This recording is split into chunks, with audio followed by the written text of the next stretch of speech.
be like, I'm gonna take us back to Africa, and the whole world will laugh at me, and it's like I have to laugh with them because I have to accept that, bitch, that's stupid as shit. Like, what the hell?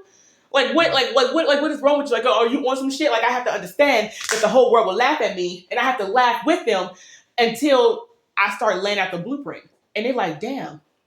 That makes sense. So you mean to tell me that we gonna start the collard green farm? We gonna do this what, and then we gonna sell what between each other, and then the person who in contracting gonna do what, and we gonna sell modular homes to who, and they gonna build resorts, and we gonna start a new world economy where, and they gonna listen up their citizenship, and then we gonna plan a cruise line to what? When I start breaking it down like that, and the world like, this sound doable. Can you run that back? And I'm just like, oh no, remember? When I said I was taking us back to Africa, we thought it was funny. But now that I've laid out if we just do this, do. Oh, and by the way, all of this starts with my catering business. We like, damn, maybe this bitch ain't crazy. Hold on. She said she took us back where? You know what I'm saying? But I had to laugh with them first. I had to just say it and look stupid first. I had to be okay with looking stupid first. Does that make sense? I had to just say it and just let it blow up. I'm gonna be honest with you. One of the things that I've been leaning to lately is that I feel like we need to be more citizens of the planet than citizens of the United States. And the reason why I say that is because the planet? For one, the way in which our people got here was from a place of greed, from a place of creating an environment where a group of people are inferior, and we now have a place of superiority from a Caucasian standpoint. And now some of the things that have been that has happened even through the recent inauguration of Donald Trump, which even the repeal of the Equal Employment Act, like a lot of things are happening now where we have to come to a different understanding that maybe America really isn't the place for it. It's not. And that's what I'm saying. So I say stuff like, I'm taking it back to Africa, and everybody laugh, but I'm like, y'all do realize that maybe she right, because America, maybe it ain't the place for us. But first, I got to be okay with sounding stupid by saying I want to go back to Africa, and everybody like, but bitch, they over there in Africa fighting for their life, because the only part of Africa that they ignorant enough to see is the deserted lands. They don't see the royal riches of Africa, because that's not the part of Africa they show. They don't want to show us that part. They don't see. Right. They don't want to show us the Pastor Chris Africa. They don't want to show us that kind of Africa. They show us the rundown, dirty Africa. And so when I say, so it's funny when I say things like, I'm taking us back to Africa. They show us the dirty in America. In America. Not in Europe. Not in China. Hell no, definitely not. What you said? But in America. China understand in America the power of the riches of Africa, Jamaica, all that shit. That's why they setting up shop there. You hear me? Thank you. That's why they buying. But do we know that in America? As a regular American citizen, do we know that? Not me and you. Don't. Thank you. A lot of Thank you. Because in America, the only part of Africa they show us is the rundown, dirty part. The rest of the world is like, why do only Americans think Africa is rundown and dirty? Thank you. With the pot belly. But shit, America, yes, America, the American government, and not even putting no shade on that, but the American government, they'll be like, okay, we are just showing y'all the dirty parts of Africa because we need y'all to think Africa is bad, bad, bad. Because one day there's going to be a little black girl who's smart enough to be like, I'm going to take y'all back to Africa, and we need y'all motherfuckers to laugh at her. And the only way y'all going to laugh at her as Americans is if we only show you the rundown dirty parts. If we show you what the rest of the world knows of Africa, y'all going to actually listen to her. And we don't want y'all to listen to her. When I get my bread all the way right, I'm buying me some property. Amen. That's the first thing I want to do. But I don't even want to buy the property after the property's already bought. I'm definitely. The property's already bought. Buy me some land in Africa. The property's already bought. We just gotta get the materials over there. That's where I come in. The property's already bought. The property's already there. Understand how cheap. Like when it comes down to the American, and that's the thing about the foreign exchange that becomes so powerful, because one American dollar could be $10 over here. So therefore, I could put up 10,000 and it's equivalent to 100,000. over here. Mhm. So now I'm able to buy 10 times what I was able to buy in America over here. And I'm able to really set up shop for real. But here's the thing that happens. Yo, and this is powerful, is that when I look at when God commissioned a lot of people scripturally, what he required them to do was to come outside of their comfort zone. Mm-hmm. When he commissioned Abraham, he said, the first thing I need you to do is come up from under your kindred. Right. So I can bring you to a land that I have promised you. But everybody thinks they're already there. That's the problem.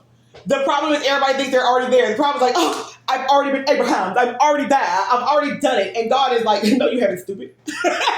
Because you still haven't realized that we're all in the same moon. You all are still looking at each other's fingers. So we're all looking at each other like, I'm here, I'm the winner. And God's like, you see? No, you're not. Because you haven't realized the bigger picture. You see? Exactly. That's all I'm saying. So that's the thing. God leads us to break out of our comfort zones in order to get us to a higher level. So it's like, yo, I'm not gonna lie, like for real. Yo, and that's why it's so important for me to not only become spiritually enlightened, but also I understand the financial component, because the financial component is going to allow me to make the certain moves and the decisions and the plays that I need to make. But it's a lot of different ways to get the financial component. And I think that we as Americans especially are only used to one way, the hustle. 9 to 5. Yes, the hustle, exactly. But then there are those of us who think bigger, and we're like, you ain't gotta do all that. I can actually do the opposite of hustle. And I promise you, I can make more money than you.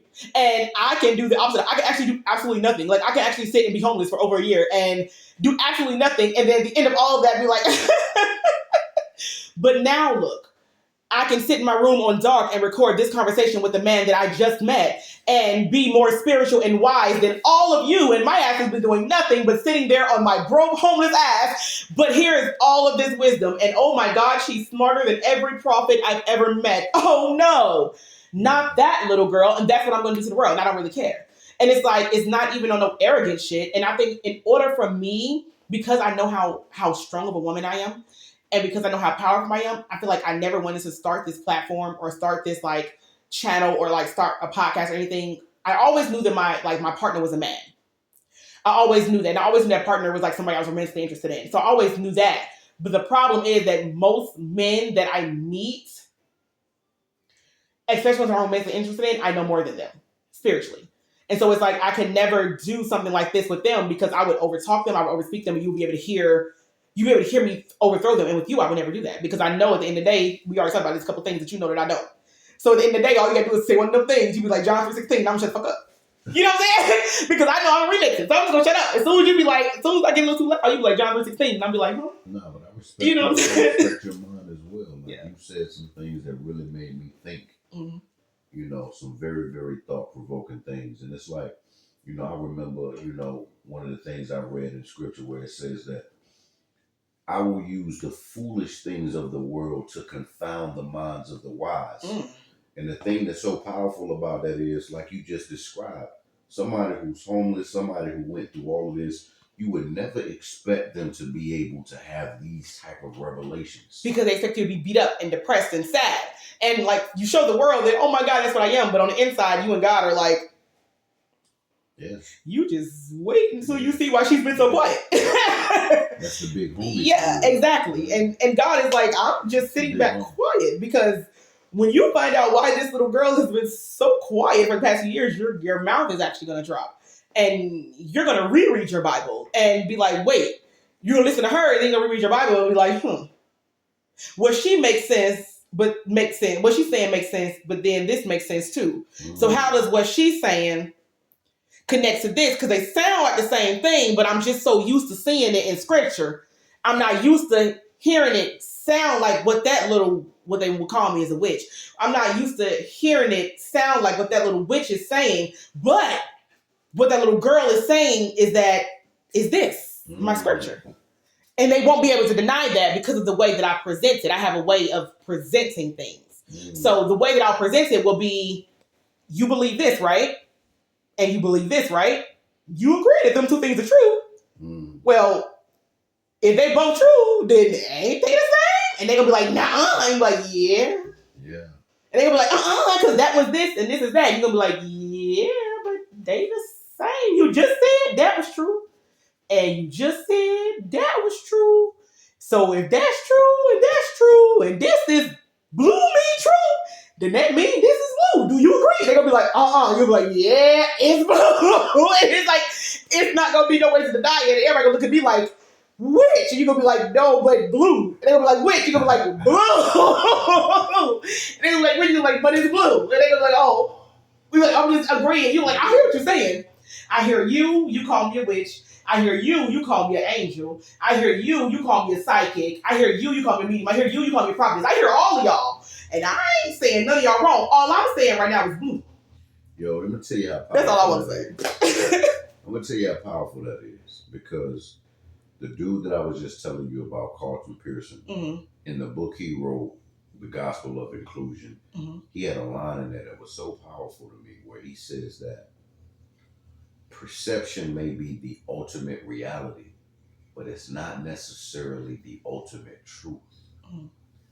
How each individual perceives the world, it becomes reality to them.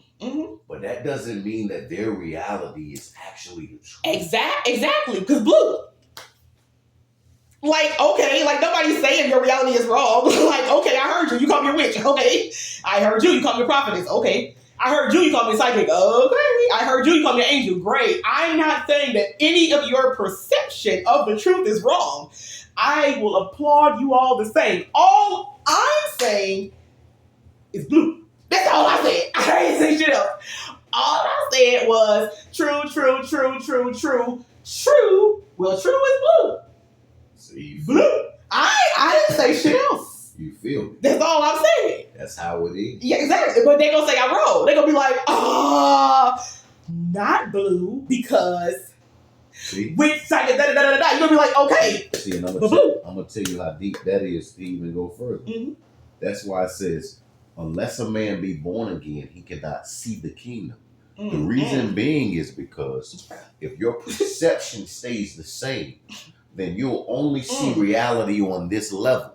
Oh, yes. So now you have to be born again consciously. But they'll crucify you for knowing that. That's why they did Jesus. Thank you. Thank you. They will crucify you, but to know that is a sin. Like, that's the truth. Because Jesus. That's the truth. Because Jesus. So we just Jesus. Like, we know that. Like, I don't care what your religion is. Jesus. Like, I don't care atheist, I don't care what you call yourself. I don't care what your perception of reality is. Atheist, Islam, Buddha, I don't care. Jew, I don't care what label you have to slap on yourself to make yourself feel good. I don't care if you have to call me a witch, a psychic, a prophet, an angel. I don't care what your little heart needs to call me to make it feel safe and cuddly inside. I swear. I don't care what your religion is. The point is, do we all agree that this statement is true? And everybody will say, yeah. And then we'll say, well, this is true. And they'll say, okay. And it'll be like a person.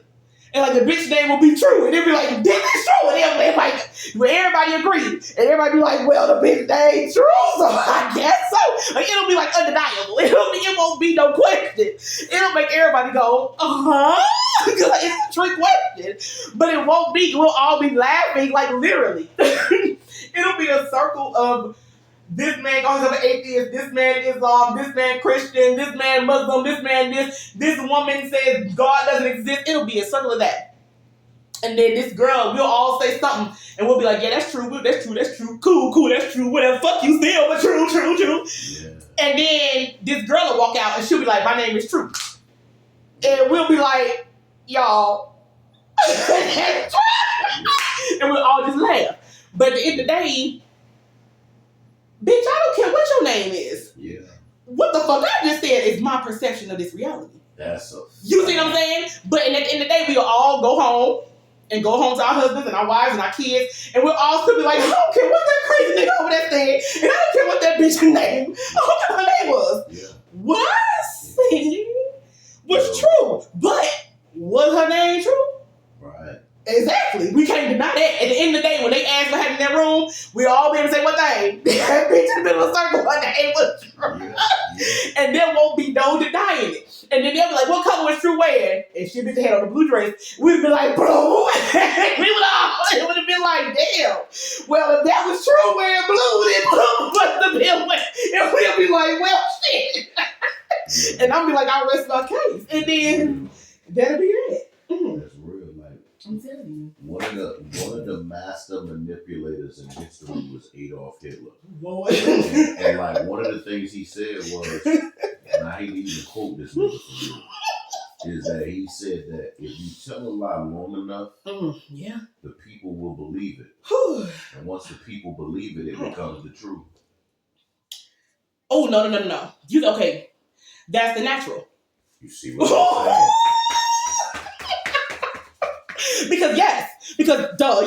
Yes. Once the people believe it, it's true. But before the people can believe it, the original source, the Hitler himself, has to believe it. He has to believe it in order for the people to believe it. But the people don't see that process. They just believe it. So they see the natural. I get it. They see the natural. You know what I'm saying? You feel me? I do. And that's where that manipulation comes in. Absolutely. And that's why sometimes, like me and you, I think it's like even when I watch the movie The Divergent, it's like you have certain people who are divergents, which are like they don't go along with the status quo. Yeah. You always gonna have those people who, just because all of y'all see this as being, that don't resonate with me. I've done research, I've studied, I've looked at things differently. I don't fuck with that. Exactly. Media could say everybody take COVID shots. Cause that's my perception, that's my reality. No motherfucker could say, fuck you mean? Like, how the fuck, like this, my research is showing me something different. That was like me with my diabetes. I used to be diabetic. Like I got diagnosed with, oh my gosh, when was it? So it was April of 2020. I was at Publix, okay? I was like on break at work. I was working from home and I was at Publix and I was sitting in Publix and I got real lightheaded. All of a sudden, like in the fucking grocery store, and I almost passed the fuck out, right? So I was like, what the fuck? Like I felt faint. Like I was like, what the fuck? So I immediately went to McDonald's, right? And I grabbed some fries, like some French fries. Cause I felt faint. I was fat as fuck at the time. Like I was like 300, like almost 390 pounds. Like I was fat as fuck at the time. So I went, no way my fat ass needs to get some McDonald's fries. But in my mind, I was like, oh no, I feel faint. And society would tell you, if you feel faint, you need to eat. So I was like, oh, I must get McDonald's fries. Right. Baby, I got them fries and drove my ass right to the urgent care in Chattanooga. I pulled up to that urgent care and it was right to smack dab beginning of COVID. And they said, bitch, what's your symptoms? And I said, I feel faint. I feel lightheaded. But you want to pass out? They said, oh, you got COVID. Say it ain't so. The 19 ain't got me, dog. All the signs, all the symptoms on the bitch about to die.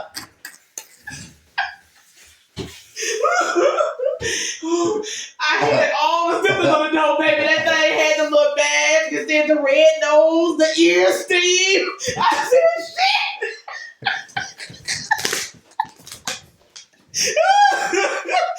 It's over my ass. So something said, Portia, you know you ain't got COVID. Just tell these people it was God. But God was laughing because he too read the symptom sign on the nose. And he was like, this bitch do really got all these symptoms. But that's not what this is. And I know you guys think that. But now God is like, I need you, Portia, to make them let you in this fucking door. Because right now they're about to say, you have COVID. Turn your ass around and go the fuck home. Right. But it's not COVID. And I need you to make them believe that. Right. Period. So that's what God said. So I said, okay, cool. I said, look, it ain't COVID. Let me in. They let me in. First thing they did was test my blood sugar. They said, bitch, is you diabetic? I said, I ain't no diabetic. I know I'm fat as fuck. I know that skin fit 397. And that shit said 5'5", but I am not no diabetic because ain't no doctor told me that, right? Ain't nobody ever told me that. They always said I was pre-diabetic. So I always thought, I'm lucky, I'm this fat, and I'll be eating like I want to, and I ain't diabetic. That's what I always thought. Until that thing came back, and the lady said, is you diabetic? And I said, She said, well, ma'am, we can't read your blood sugar on this monitor. I said, what that mean? She said, this monitor go up to a blood sugar of 500, and it's urgent care. And that means that when we pricked your little finger, your blood sugar was over 500, ma'am. So what we're asking is how the fuck did your fat ass drive to this urgent care? Number one, why are you still alive sitting in this motherfucking chair? And why are you not in a coma dead? So I was looking at them like, huh? Because again, I'm not diabetic, bitch, what? And me and you is both sitting right here. You just pricked my motherfucker. And me and you was sitting here looking at this goddamn blood monitor machine saying you can't read this shit, right? Me and this doctor couldn't disagree. We looking at the male monitor right now. So this doctor said, okay, I'm gonna need you to get your ass to the emergency room. And I mean ASAP, bitch. I said, yes, ma'am. This sounds like an emergency to me. It's like an emergency to me. So I took my ass right over to the emergency room, baby. They was wearing goddamn Monsters Inc. suits and shit. It was COVID. So these nurses had on the damn. Right. Boy, they was suited and booted. They was disgusted. I was like, oh my God. But look, they came there. They was like, okay, so you diabetic. I was like, I don't know what that means. Because in my mind, I've never researched it. I don't care because it's never me. Right. My blood sugar was like 600. It was so bad. They were there trying to teach me how to give insulin shots and all of this shit. So I'm sitting here like, they like, ma'am, you supposed to have been dead in a coma. But can't nobody come see you because it's COVID. That's crazy. It was crazy. And so I said, okay, whatever. So they put me on insulin. I left the hospital. Eventually, I started taking insulin and I was like, okay, so take the insulin when you eat this. And then when you eat this, after this long, it should read this. But if it don't, then take this much more insulin. And my intellect was like, this shit don't make sense. Right. My intellect was like, this insulin shit for type 2 diabetes, it sounds like a Band-Aid. Sure, it works, but it don't actually cure shit because actually my smart manipulative ass, what I could actually do, miss, I left nursing school because I would have cheated my way through. If I wanted to with insulin, I would just eat whatever the fuck I wanted to eat and just take my insulin. So I would technically never cure my type 2 diabetes. I would never lose weight. And in fact, I would have found a Band-Aid and a reason to eat as disgusting as I want to. So, exactly. Most people do that. So I took myself off insulin. And that's crazy. Exactly. I took myself off insulin, but I said, God, cure my diabetes, type 2 diabetes. God said, you want me to do what? You said you want me to... it's going to take some life change. I need you to quit your job. I'm going to need you to tell everybody about that secret nigga you've been dating. Even though you said you was gay, but tell them about that secret nigga you was dating. Tell him about how y'all met. Tell them about that. And then, yes, my whole life I was gay. I was a lesbian. But I was... What made you change that? God, I think. God, for real. It's not that I needed a reason to change. That is that intellectually I had already found my counterpart, like intellectually. And it wasn't like, you know how we said, the physical, the mental, and the emotional, everything can all exist in different planes at different times. Right. It was like that. It was like, so I was in a period of my life where I had found my intellectual counterpart, right? We're all looking for our intellectual counterpart. And it's like I had found that person emotionally at that period in my life. Like I had found him, but I didn't realize who he was. But he's who I needed emotionally. And he was my abuser. But he's who I needed emotionally. No, it's okay. Like, I'm good with that now. But then he was just my abuser. Emotional abuse or physical? It was emotional abuse. It was physical too. He was all of that, but he was my abuser. But at that point in time, it was abuse, and that's what the world would see it as, and that's what it was. But I never told the world about it because to me, it didn't feel like abuse. To me, it felt like I deserved it. Exactly. But if I would have said that fucked up shit to the world would be like, bitch, what? Like, if I tell you right now that I was sex trafficked for almost 5 years, but I didn't tell anybody why it was happening. And the reason why I didn't tell anybody is because they said it would kill my family and they would da-da-da-da-da. So that's what they said. But the reason I didn't tell anybody is because I feel like I deserved it in a roundabout Thank you. The world would say, you crazy, disgusting bitch. And I would be like, right. But let me explain the fucked up shit I had done before that, and you would understand why that was my karma. And they will be like, okay, I'm listening. So go ahead. Now they want to know. Now they want to say, okay, you said you deserve that. Then you must be gross. So let me know what you did before that. Then if I told them all what shit I did before that, they'd be like, yep. Glad that happened to you. And I'd be like, did I not tell y'all that I didn't tell y'all in the first place because I thought I deserved it? And they'd be like, well, yeah. And I'd be like, but y'all said I was wrong. Right. But now here y'all are agreeing with me, right? Because blue. And that would be the end of the story. And that's all I want to do is end the fucking story. We're all in the same moon. That's all I want to do. Like, all I want to do is end the fucking story. That's the revelation. The revelation is like, can we just all agree on that one thing? And then I'm glad that you fuck with that analogy about the finger in the moon. I can see you fuck with that shit. We're gonna get kicked out of a family dinner. I can see. I can see you. I don't know what it's gonna be. we gonna care. We're gonna take it to go play. We gonna go. We gonna let's go. It's gonna be over. We gonna like I don't give you baby your shit. I'm like, I'll get my shit. You know my plate. Daddy, give me some pie. No, I'm mad at you right now, but just make sure I got some pie. And we gonna be mad, but I'm like, okay, we gonna leave. We gonna get kicked out. Because some shit is made. It's okay, as long as I got a pie. Yo, that's crazy. Okay, I'm gonna